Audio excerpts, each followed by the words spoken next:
There are a few things that atheism and Islam have in common painfully, and that is suicide. It was brought to my attention a long time ago, along with the rise of atheism came the rise in suicides. And even now, today, you see the suicide bombers in the media, or you see the after effects of their efforts.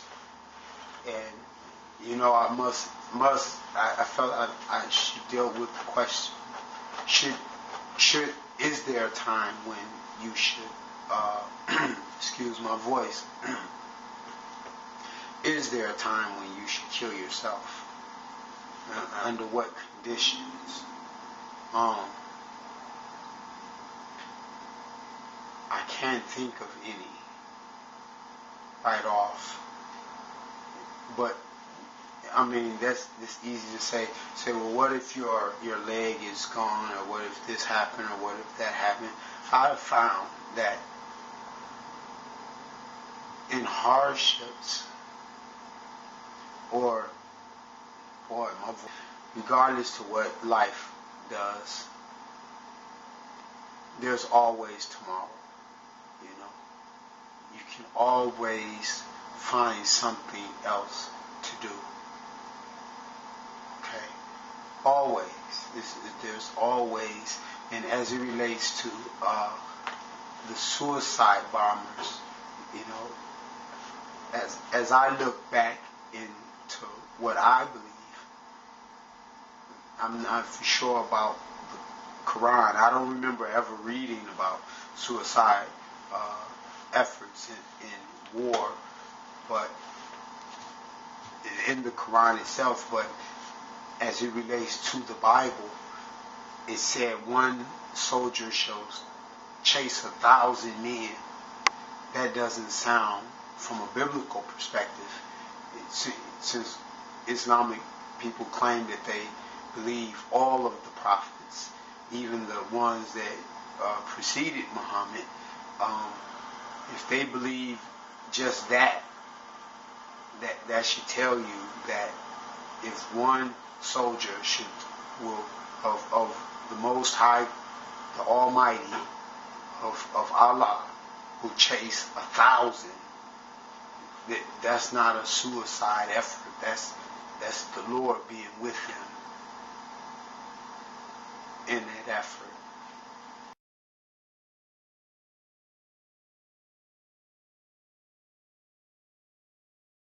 Ecclesiastes 7,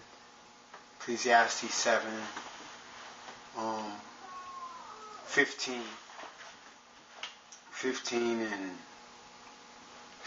through 17. See, all things have I seen in the days of my vanity. See, there is a just man that perisheth in his righteousness. There is a wicked man that prolongeth his life in his wickedness. Be not righteous over much, neither make thyself over wise. Why shouldest thou destroy thyself? Be not overmuch wicked, neither be thou foolish. Why shouldest thou die before thy time?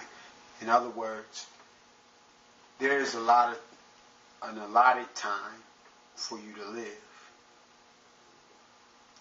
But you, through your actions, according to what the books say, the words say, you can shorten your own life by what you do. It has nothing to do with God's timing or him doing this or him doing that. It's you doing it. You know, I know a lot of times people go to a funeral and say, well, it was, the Lord's will for him to go, or this and that. Sometimes it is. Sometimes it is. And it's hard to tell when that case is. But in other cases, you know that this was not the Lord's doing. This was not his hand. He may have, did something so that there was less pain in the event. But that person, that individual, decided to do some things that shortened their life. That's just the truth. That's just the truth. That's why he advises us to walk in righteousness and in right ways. Therefore, we can live out the fullness of our days. As long as we have been allotted to live. And I'm going to go more into that later. But let me give you two scriptures, because I tell y'all, you got to have two. You got to have two scriptures. Let me give you one more.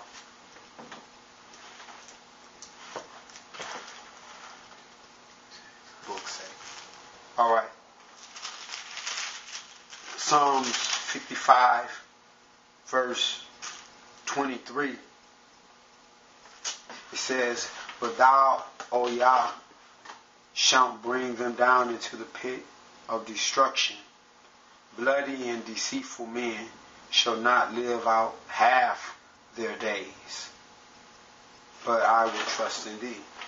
Okay? He said they will not live out half their days. He's not talking about all of them, but just in general, a lot of them will not live out half their days. That's the second scripture that I wanted to give.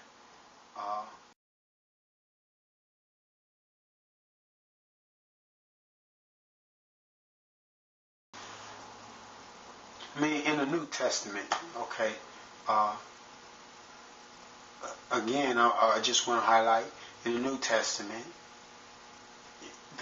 how the God of the Bible, he gives you options on not how you want to die, when you want to die, where you want to die. At least for some, he does that.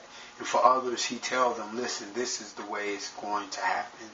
When it happens, it is going to happen this way. So they're not in the dark about what's about to take place in their life. That's usually the case. Okay? It's rare that you'll find that a believer does not know what they're going into. And I just brought that up because I was reading the other day in the book of Acts, and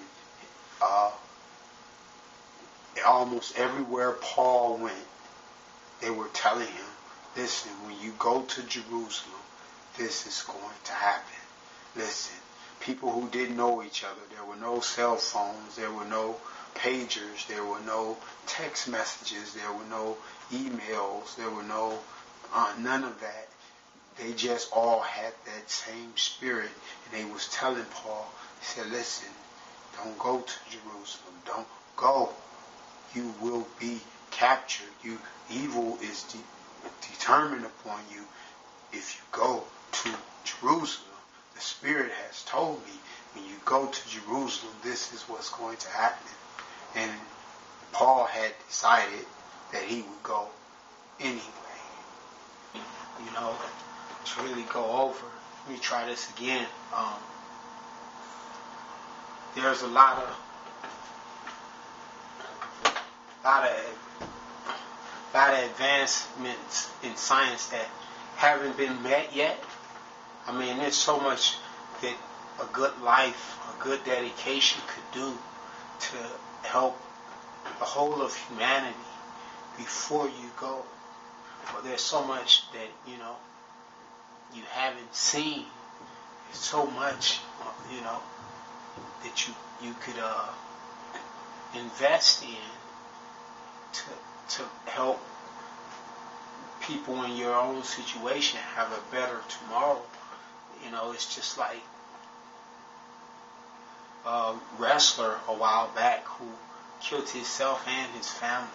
It's like, wow, with all that success, he could have invested his time. He could have just quit wrestling and invested his time to help build up people who were in his same situation. And so in other words, what I'm saying, before you take that step from which you cannot return, why not go ahead and help somebody in your situation? That way they don't have to take that same step as you are. Not saying you should, but at least leave that behind. Leave that good behind. And you know, and I'm gonna say this too. Of course, you may disagree, but what if, you know, there is a God? Or what if, you know, there is an afterlife? Have you made all of the preparation? Have you checked everything? Have you read the Bible all the way through? Have you read the Quran all the way through? Have you read, you know, have you studied? How much time have you put into actually finding out whether or not there is a hereafter? And if you don't really know if you don't know who Abraham is, you know what I'm saying? If you don't know who Jacob is, who Israel is, what they did, if you don't know what a Urim and a Thummim is, if you don't know what you know what I'm saying, the breastplate is, if you don't know what who Jehoshaphat is, you don't know who Samson is, you know, if you haven't the foggiest idea of who these people are, if you don't know the story, not the TV version, if you don't actually know the story. If I asked you a question, could you answer it? If I asked you a question about, you know, could you answer? And if not, then you haven't maxed out in your learning. Be an atheist or not, you know, you haven't maxed out in your learning. To me, it seemed for you to even be thinking about that, especially if you have a good bill of health and you have all your limbs and everything, and you're not dying already. If you're dying already, then it makes no sense to quicken the process. It's going to happen. You might as well do something positive while you're here. And far as the people that are encouraged to do it by other people, I know that happens sometimes too, you know. But, you know, you can always move away from those people and go around people that think more of you than they do. And there are cases where, you know, trouble follows you. I myself have been a victim of that. But at the same time, it's like, you know, there's always tomorrow. You know, there's always the chance that tomorrow could be brighter if you're here. You know. And on the same token with the suicide bombers, because I know they kind of believe that they're doing something positive by blowing themselves up for whatever cause they supposed to believe in. I'm not that fluent in the Quran or the Quran. However, I do remember reading where it said that if Allah have not told you to kill someone, you do not kill them, hands down, or innocent people in the process. How do you know who's innocent, who's guilty if you jump on the bus and try to blow up the whole bus? You know, there could be a baby on that bus, a mother with a child on that bus that is, you see what I'm saying? And that's a casualty that Allah has not told you you see what I'm saying? You get the picture that I'm trying to paint? not saying that you should ever do it at all, but just considering that in and of itself, if someone is trying to pay you money or pay your family, you never know whether or not they're going to get the money in the first place. But if they're trying to pay your family to get you to do this, or you're going to do it so they can, think about it, Think about it from a Quranic standpoint. What did Allah say? What did He teach? Is this something that the Mahdi would approve of? Is this something that He Himself is going to do when He arrives? And if not, then why not?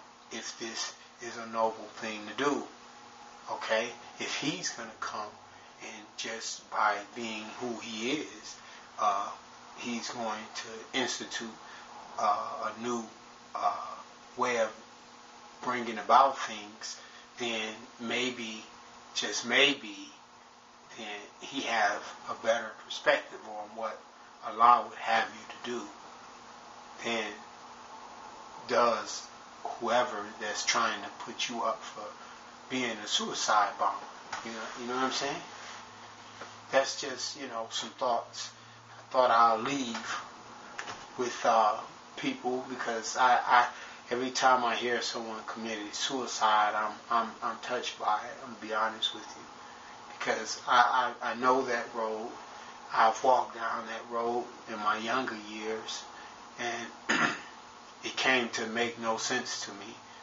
More and more when I became more religious, but even still, I have compassion for those who consider that, and I understand the concept. But here's the thing: if, believe it or not, I think they're whispers from demons. Personally, those thoughts, even in the worst situation, believe it or not, because trouble in anticipation is usually worse than the actual thing. You may hear me say that again on some other stuff. But anyway, if you just put your hands on your ears like this and sing a song, believe it or not, when you take them off, it's like you'll forget what it was you was about to jump off the bridge for. Seriously. Then you have to generate almost that whole thing over just to do it. Otherwise, if you just stop yourself from hearing, I know, I sound crazy, don't I? Anyway, life, yeah, it's love.